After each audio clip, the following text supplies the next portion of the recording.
ಒಂದು ದೋಸೆ ರೆಡಿ ಆಯಿತು.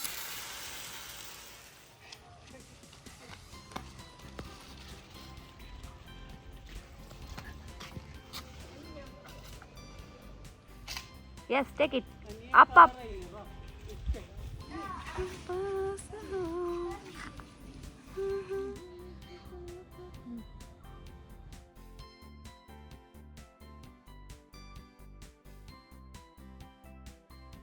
Hi friends, welcome back to the channel. ಹೇಗಿದ್ದೀರಾ ಎಲ್ಲರೂ? ಇವತ್ತು ಒಂದು ಹೊಸ ರೆಸಿಪಿ ನಿಮ್ಮ ಜೊತೆ ಶೇರ್ ಮಾಡೋಣ ಅಂತ ಇದ್ದೀನಿ.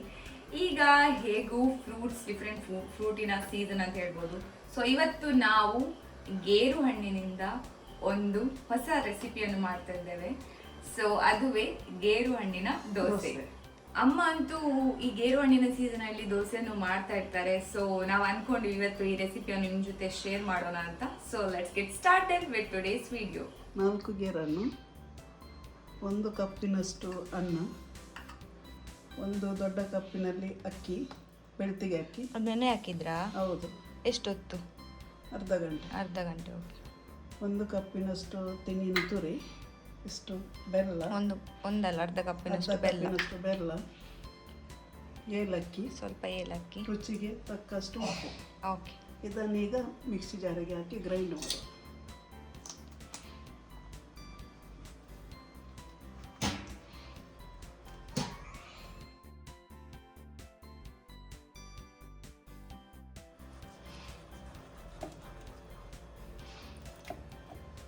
ಈಗ ಗೇರು ಹಣ್ಣನ್ನು ತುಂಡು ಮಾಡಿ ನಾವು ಮಿಕ್ಸಿ ಜಾರಿಗೆ ಹಾಕಿದ್ದೇವೆ. ಅದಕ್ಕೀಗ ಉಳಿದ ಇಂಗ್ರೀಡಿಯೆಂಟ್ಸನ್ನು ಕೂಡ ನಾವು ಹಾಕ್ಕೋಬೇಕು. ಅಕ್ಕಿ ಆಯಿತು. ಈಗ ಅಕ್ಕಿ, ಇದು ಅರ್ಧ ಗಂಟೆ ನೆನೆ ಹಾಕಿ ಇಟ್ಟಿದ್ರು ಅಮ್ಮ. ಅನ್ನ,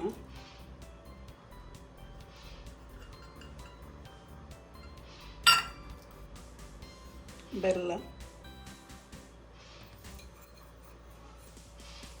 ಏಲಕ್ಕಿ, ರುಚಿಗೆ ತಕ್ಕಷ್ಟು ಉಪ್ಪು, ಸ್ವಲ್ಪ ನೀರನ್ನು ಹಾಕಿ ಸ್ವಲ್ಪ ಇದು ಕರಿಮೆಣಸು ಒಂದು 5 ಉಂಟು. ನೀರು ಸ್ವಲ್ಪ ಹಾಕಿದರೆ ಸಾಕು. ಗೇರನ್ನಲ್ಲಿ ನೀರುಂಟು, ಮತ್ತು ಬೆಲ್ಲ ಹಾಕಿದ ಕಾರಣ ಜಾಸ್ತಿ ತೆಳು ಆದರೆ ಕಡಿಲಿಕ್ಕೆ ಕಷ್ಟ ಆಗ್ತದೆ. ಕಡಿದಾಯಿತು. ಒಳ್ಳೆ ಪರಿಮಳ ಬರ್ತದೆ.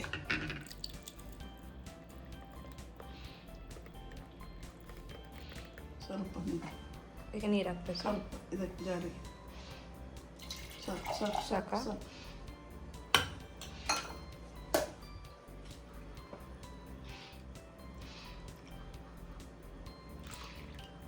ರೆಡಿಯಾ?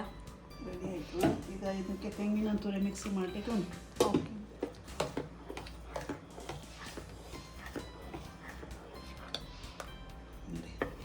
ದೋಸೆ ಹಿಟ್ಟು ರೆಡಿ.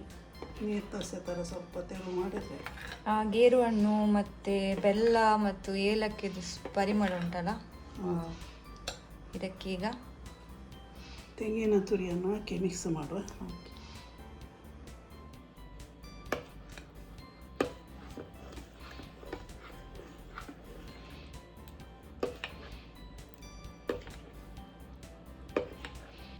ನಿಮಗೆ ಉಡ್ದು ದೋಸೆ ಥರ ಮಾಡಲಿಕ್ಕೆ ಬೇಕಾದರೆ ಸ್ವಲ್ಪ ಈಸ್ಟ್ ಹಾಕಿ ಒಂದು ಗಂಟೆ ತನಕ ಇಡಿ, ಮತ್ತು ದೋಸೆಯನ್ನು ಮಾಡಿ. ಒಳ್ಳೆಯದು ಮೆತ್ತಗಾಗಿ ಒಳ್ಳೆಯದಾಗ್ತದೆ ತಿನ್ನಲಿಕ್ಕೆ.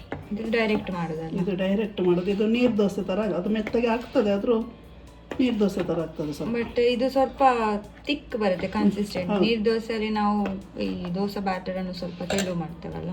ಸೊ ಇದು ರೆಡಿ ಅಲ್ಲ? ರೆಡಿ ಆಯ್ತು. ಇದು ಯಾಕೆ ಈರುಳ್ಳಿ? ಇದು ಈ ಕಾವಲಿಗೆ ಎಣ್ಣೆ ಹಚ್ಚಲಿಕ್ಕೆ. ಈಗ ಎಲ್ಲರೂ ಬ್ರಷಲ್ಲೆಲ್ಲ ಹಚ್ಚೋದಲ್ಲ, ನಾನು ಬ್ರಷ್ ಯೂಸ್ ಮಾಡೋದಿಲ್ಲ. ನೀವು ಅದು ಇನ್ನೊಂದು ಗ್ರೀನ್ ಕಲರ್ ದಂಟು ಯೂಸ್ ಮಾಡ್ತೀರಲ್ಲ, ಅದು ಅದಕ್ಕೆಂತ ಹೇಳ್ತಾರೆ ಗೊತ್ತಿಲ್ಲ. ಕೊಂಕಣಿಯಲ್ಲಿ ಕಸಳ ಹೇಳ್ತಾರೆ.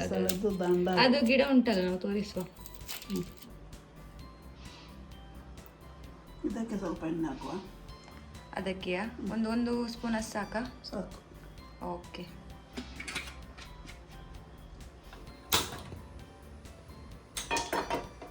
ದೋಸೆ ಮಾಡಲಿಕ್ಕೆ ರೆಡಿ. ಮಿಕ್ಸ್ ಮಾಡಬೇಕಲ್ಲ. ಒಳ್ಳೇದೈತೆ. ನೀವು ಸನ್ಫ್ಲವರ್ ಆಯಿಲ್ ಹಾಕಿದ್ದಲ್ಲ, ಹೌದು, ತೆಂಗಿನೆಣ್ಣೆ ಹಾಕಿದ್ರೆ ಒಳ್ಳೇದಾಗ್ಬೋದಂತಲ್ಲ, ಇನ್ನು ಕೂಡ ಫ್ಲೇವರ್. ಇದಕ್ಕೆ ಫ್ಲೇವರ್ ಒಳ್ಳೇದಾಗ್ತದೆ. ಕಾಯಿಸುವಾಗ ನಮಗೆ ಕಾವಲಿಗೆ ಹಚ್ಚಲಿಕ್ಕೆ ಆಗೋದಿಲ್ಲ. ನಾವು ಎರಡಕ್ಕೂ ಕೂಡ ಇಲ್ಲಿ ಸನ್ಫ್ಲವರ್ ಆಯಿಲನ್ನು ಯೂಸ್ ಮಾಡ್ತಾ ಇದ್ದೇವೆ.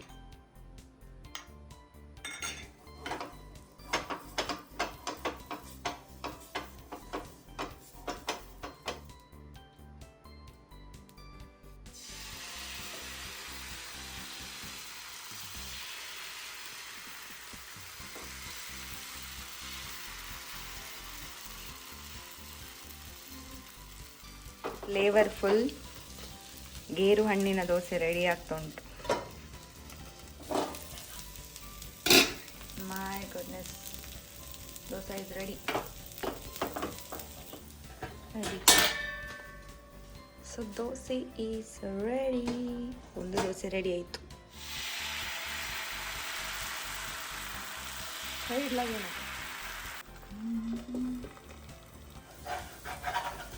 ರೆಡಿಯಾ? ರೆಡಿ ಆಯಿತು. ಎಸ್, ಬಿಸಿ ಬಿಸಿ cashew dosa is ready. Recipe ಹೇಳಿಕೊಟ್ಟ ಅಮ್ಮನಿಗೆ ಥ್ಯಾಂಕ್ ಯು. Thank you. ನೀವು ನೋಡಿ ಒಮ್ಮೆ ಟ್ರೈ ಮಾಡಿ, ಮತ್ತೆ ಹೇಗಿತ್ತಂತ ಹೇಳಿ.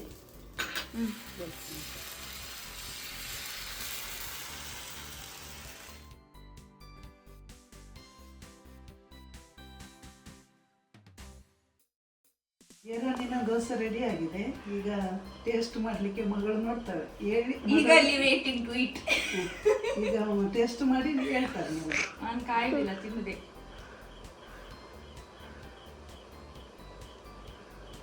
ಒಳ್ಳೆದಾಗಿದೆ. ತಿನ್ನಿ. ಹೆಂಗ್ ಗೊತ್ತಾ, ಇದು ಗೇರು ಹಣ್ಣು ಅಂತ ಗೊತ್ತಾಗಲ್ಲ. ಒಂಥರ ತಿನ್ನುವಾಗ ಒಂಥರ ಜಾಸ್ತಿ ಫ್ಲೇವರ್ ಬರುತ್ತಲ್ಲ, ಮತ್ತೆ ನಾವು ಏಲಕ್ಕಿ ಹಾಕಿದೀವಲ್ಲ ಅದು ಕೂಡ ಫ್ಲೇವರ್ ಬರ್ತದೆ. ಬೆಲ್ಲ ಮತ್ತೆ ಬ್ಲಾಕ್ ಪೆಪ್ಪರ್ ಹಾಕಿದ್ದು ಪರ್ಫೆಕ್ಟ್ ಆಗಿದೆ. ನೈಸ್, ಇಟ್ ಇಸ್ ಒಳ್ಳೆದಾಗಿದೆ, ಪರ್ಫೆಕ್ಟ್. ಸೊ ನೀವು ಕೂಡ ಈ ಗೇರು ಹಣ್ಣಿನ ಸೀಸನ್ ಅಲ್ಲಿ ಈ ದೋಸೆಯನ್ನು ಮಾಡಿ ಹೇಗಿತ್ತು ಅಂತ ನಮ್ಗೆ ತಿಳಿಸಿ. ವಿಡಿಯೋ ಇಷ್ಟ ಆದ್ರೆ ಲೈಕ್ ಮಾಡಿ, ಲೈಕ್, ಶೇರ್, ಸಬ್ಸ್ಕ್ರೈಬ್ ಚಾನಲ್. ಮತ್ತೆ ಸಿಗೋಣ. ಬಾಯ್ ಬಾಯ್.